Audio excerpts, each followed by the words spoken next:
મતગણતરી તૈયારી થઈ ચૂકી છે। સૌ વિધાનસભા બેઠકો ઉપરથી જે કાઉન્ટિંગ એજન્ટો તરીકે બધા જ મિત્રો તૈયારીઓ સાથે આવી ગયા છે।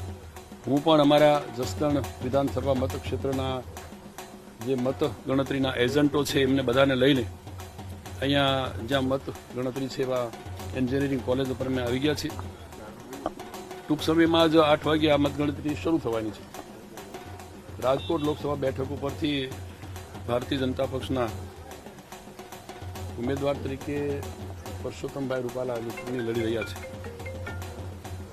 આ લોકસભા બેઠક અમે ખૂબ સારી બહુમતીથી જીતવાના છીએ।